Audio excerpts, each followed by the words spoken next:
Are you tired of competing away from home and having to review the rulebook just to see the differences? Yeah, right. Most of you don't read the rulebook because you're like, oh, the referees will explain to us on the first day of the main differences. Am I wrong? Well, no more. Because in this video, we're going to explain the rulebook of each country and their main differences. Disclaimer. Only the most characteristic differences of each one will be mentioned below without going into detail, so there may be more differences. Before playing, review the rules and consult with your referee.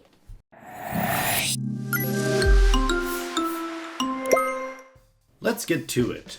All over the world, we can find different regulations in Germany, Ireland, Australia, Spain, the United States of America, Colombia, Costa Rica, Argentina, Sweden, Russia, Czechia, Italy, and New Zealand. And if this wasn't enough, in Spain we have two, the Spanish Jugger Federation and the Aragonese Jugger Association. Aragonese, stubborn, whatever could you possibly mean? It should be mentioned that some of the countries listed have ended up adopting the German regulation as their own, like Colombia, or adapting it with subtle changes, like Sweden. Still, as you can imagine, analyzing all these regulations is crazy, and we are very lazy. So that's why we will only focus on the ones that you, our dear fans, #subscribe, are most likely to use, which are German, Irish, AAJ, and FEJ. And as a bonus, we also have a look at the Australian rules. Those are a bit special. You will see why at the end of the video. Also, we are only going to mention the main differences without going into too much detail, so there may be other minor differences. So, without further ado, 3, 2, 1, let's go! Difference number 1, time.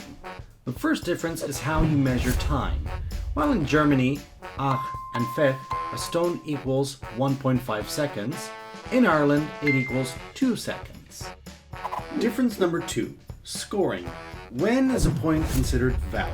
In Germany and FEJ, to score a point, the Qwik must insert the jug in the mount or goal in a vertical manner and with no other runner touching it. In contrast, in Ireland and the AAJ, it is already considered a point the moment a part of the jug enters the hole in the mount. Even if there are more players touching it, or if an enforcer has hit the Qwik simultaneously. If it is in, it counts. Difference number 3, dual sword. One question everyone has asked when starting to play Jugger is, Hey, can dual swords pin double? The answer has always been no. But in the latest update of the regulations of the FEJ and the AAJ, they have included this novelty to promote the use of this weapon. Difference number 4, dual swords. Continuing with the dual swords, the FEJ also incorporated another novelty.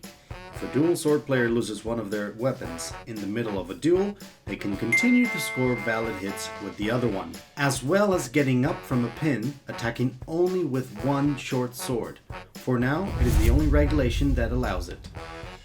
Enough. Get to the main point, what we all really want to know. What about the chain? Alright, let's take a look. Difference number 5, chain. I prefer to call it Kette.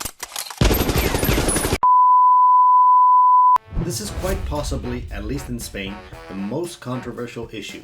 In all regulations, a chain can score a valid hit in 2 different ways. One, if the chain wraps itself around a valid hit zone completely, which is common to all regulations. The problem comes along with the second condition, and it is that in the AAJ regulation, the ball scores a valid hit only if it has previously made a turn of at least 180 degrees, while in the rest, a simple touch with the ball while it is in motion and the Kette man is active. This implies that there may be anecdotal situations such as you've stopped the chain, you're chasing the Kette man while they run away dragging the ball, and if you accidentally touch the ball, you are considered hit. Here we're not going to discuss about what we think is better or worse. That is what the comment box is for, where you can happily stab each other. Of course, do not even think of insulting each other without having liked the video before. Difference number 6, more Kettes.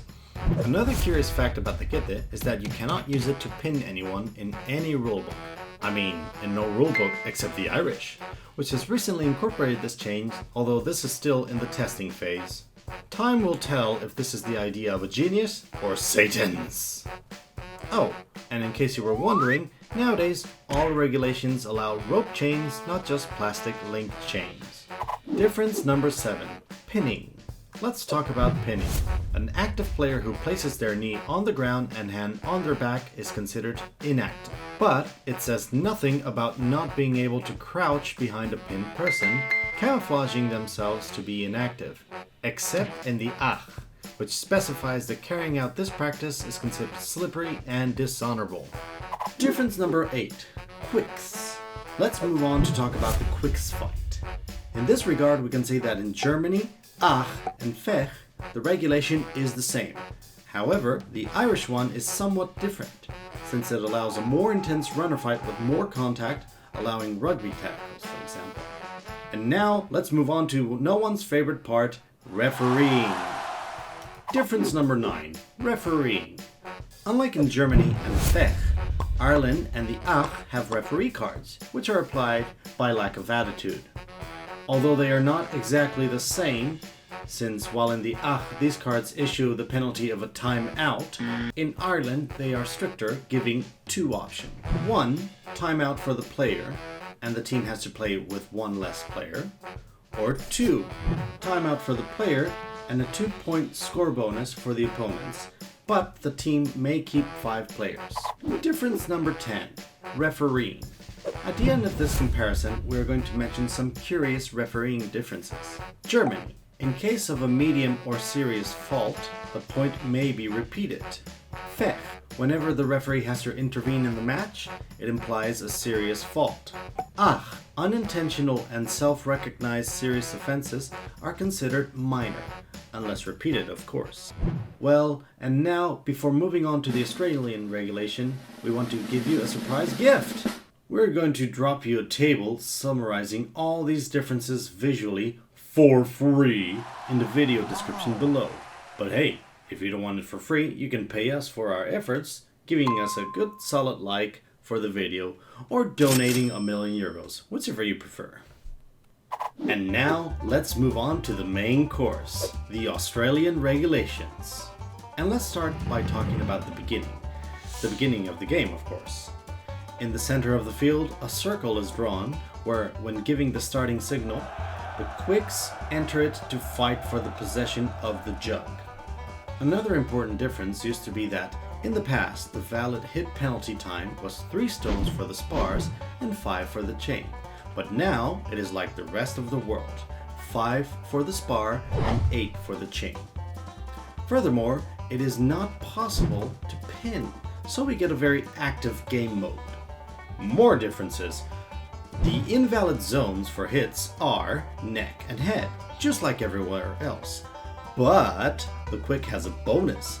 Their hands and forearms are also an invalid hit zone, meaning that the Qwik can parry blows with their forearms. Every Qwik's dream become reality.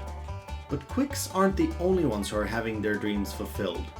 Now I'm going to address the Kettes. How many times have they dodged your ball, you've avoided their hit, and you thought, now it would be awesome to have a dagger at the end of the handle to defend myself? Well, in Australia, they also thought about that, and that is why the chains can, optionally, have some kind of small mace at the grip end, with which they can also attack. Cool, huh? So there you have it, the main differences between Jugger regulations. Ooh, and very important, now that you know this, you have to do 2 things. You got to take the smart ass from your team. Yeah, you know, the guy who instead of reading the rules comes to you the day before and asks you to give him a summary. You take him and you tell him, hey you son of a bitch, check out this video. And 2, subscribe and share it. Otherwise, we will not make more videos. And yes, this is a serious threat. And well, if you want us to do a review of regulations including every last detail, or you hate us a lot and want to see us suffer while we do it, ask us about it in the comments below. And if you think we have left something important out, also give us a comment. See you soon!